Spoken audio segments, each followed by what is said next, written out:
G'day, Finru here. How you doing? Welcome along to Homebrew Wednesday number 19. So first of all, I'm out of homebrew, so I better get myself a beer. Hang on a second. Ooh.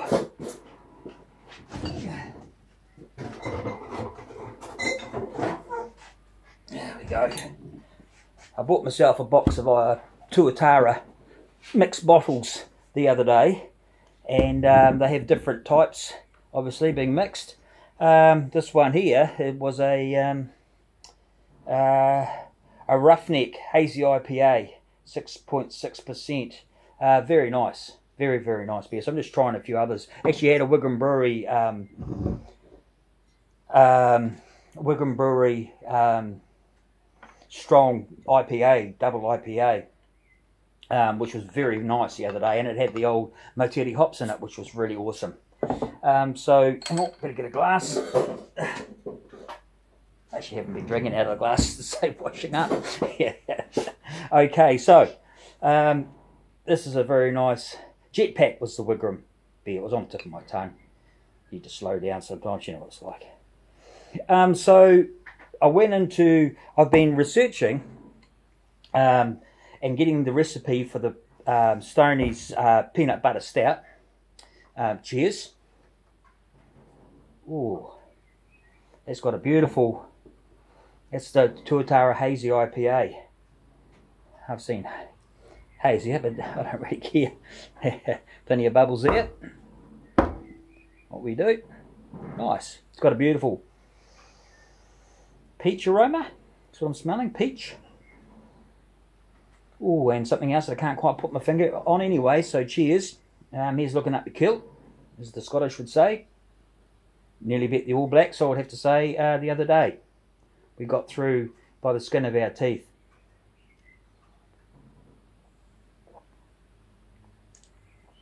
Ooh, and that's very nice. Well done, Tuatara. They're sort of what you'd probably call an old school, I guess, old school craft breweries. Being they were bought out by the bigger companies. We get that a lot here, as you probably do elsewhere around the world, but it doesn't worry me. This is making awesome beer. This is always see this as a cool bottle. It's got the lizard. Got the lizard there. Lizard. Scales. Right, okay. If lizards have scales. So what I've been doing is I've been trying to get together the recipe, put the recipe together, because next week I will definitely be scheduled to brew Stoneys a peanut butter stout, the Screaming Monkey. Why wouldn't I? How you doing? So I'll get that all sorted out. The only thing that I can't get from the recipe is the peanut butter extract. So Sony put the peanut butter extract into the keg when he kegged it, and so I'm probably only going to be able to get powdered peanut butter, or dried peanut butter, powdered peanut butter, and with the way I do things, if I'm using that, I will put it into the boil. So, but everything else I should be fine. American Pale Ale, Munich Ale malt, Special B, Carapils, black roast barley, coffee malt, chocolate malt, and flaked oats. So, and USO5 to get some Willamette hops. So that'll be done. I'll be getting into that next Thursday. But what I'm hoping to do with that beer, because it's kind of a special one, I'm going to bottle it. I haven't bottled in a long time. Why I would ever think of bottling after seeing Big Banana's brew video on bottling the other day, I've got no idea, but I could probably make a slightly better job than he did. Now, so that's that. So tomorrow I'm going to do a quick brew. What I've got here is just 5 kg of American malt, and I've got some New Zealand Sauvignon, some Nelson Sauvignon 7 hops.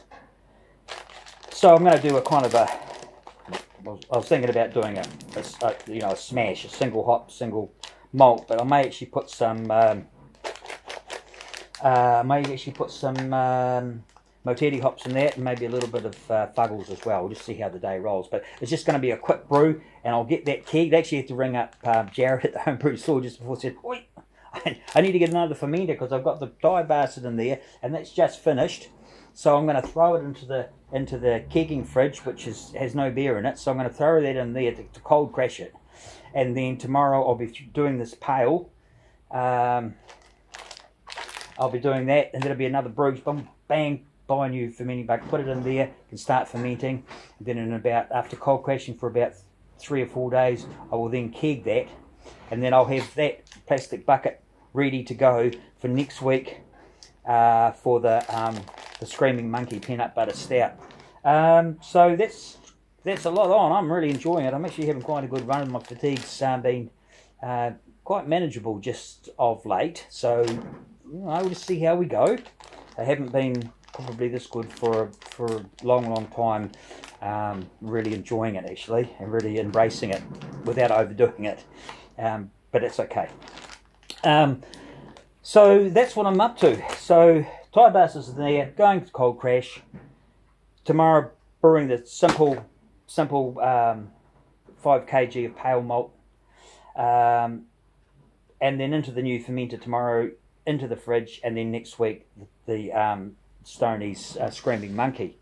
So looking forward to that. Now the other day I had a look in my when I was pouring a bit, it was probably a couple of weeks, there was a bit of a puddle forming in the bottom of my kegging fridge, and a bit of mess in there. And apart from the puddle in the bottom, my housekeeping hasn't been that good. I saw there was this stains and splashes all over the inside of the kegging fridge, and when I looked in the fermenting fridge, it's pretty much the same, but there's no puddle there, but there's splashing all around it. So I got in there, and I took the CO2 tank out.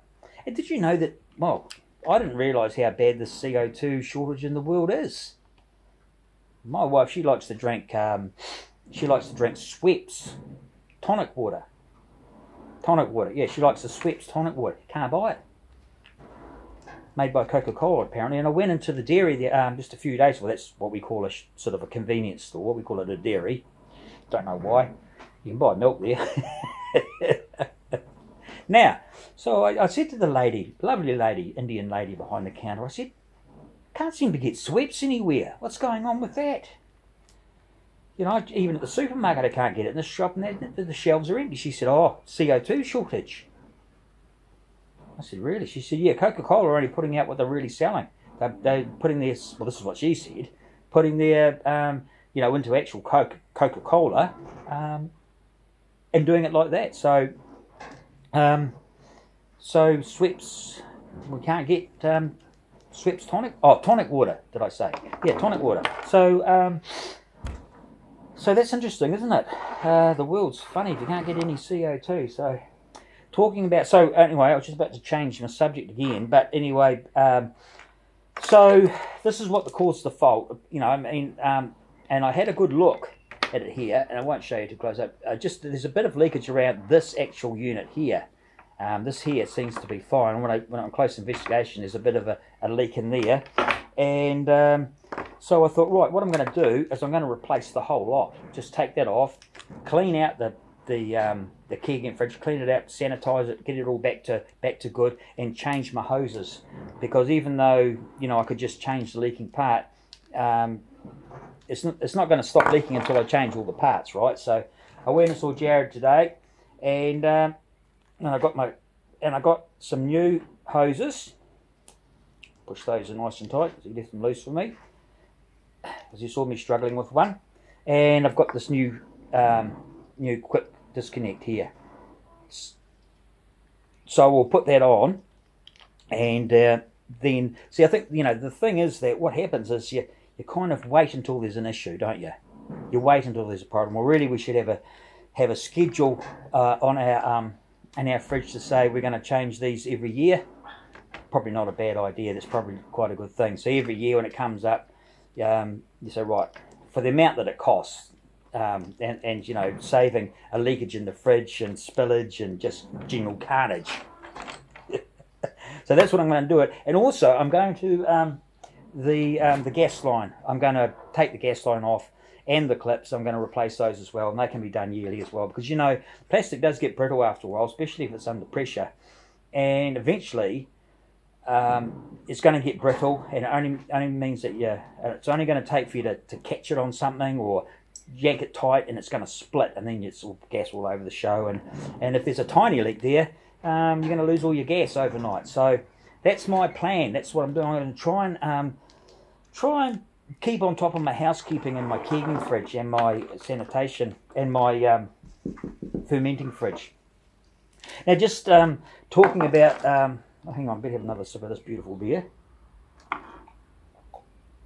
That really is nice, and Tube Dino from up Auckland, he'll know about this one for sure. I just want to show you what I do. This is my gas bottle.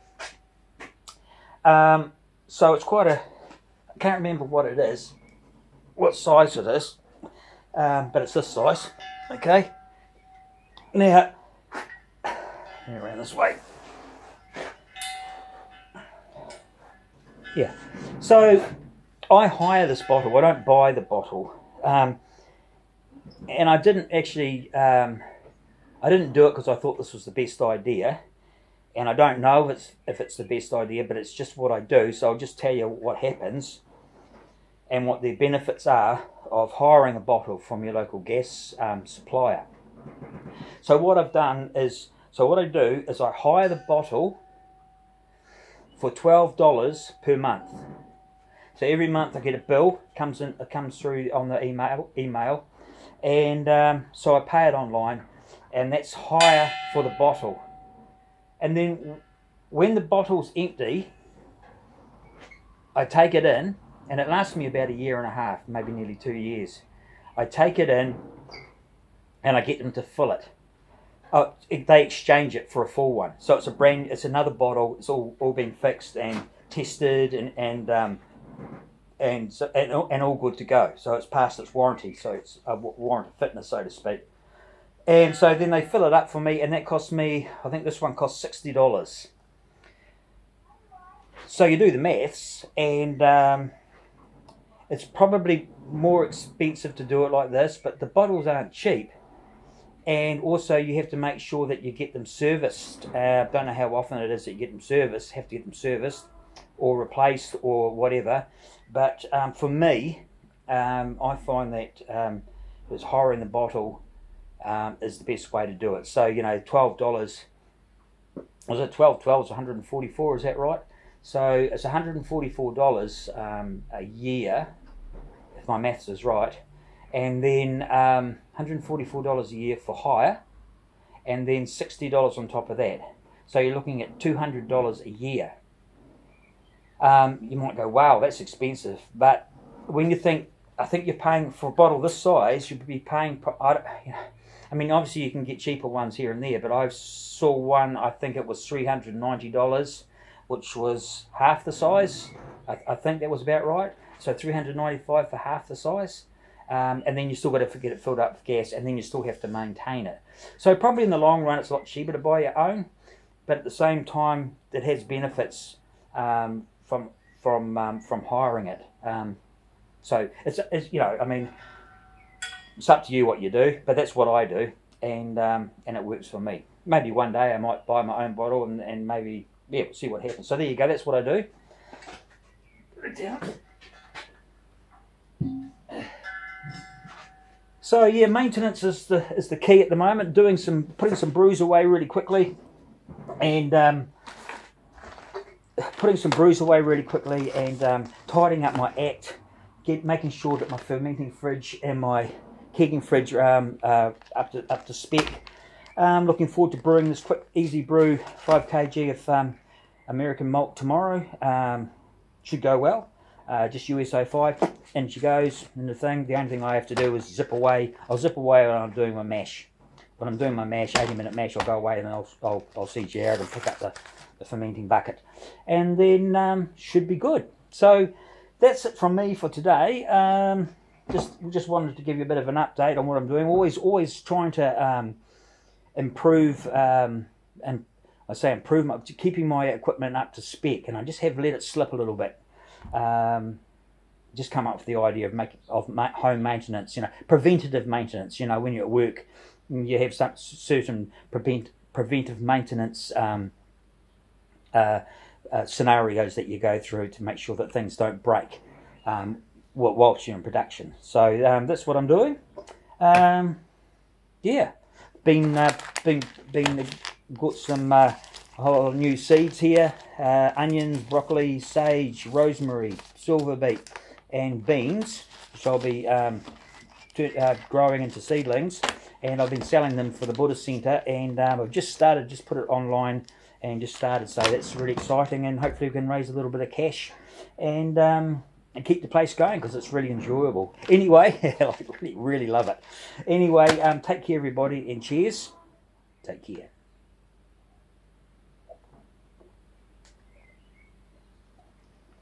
Ooh, yeah.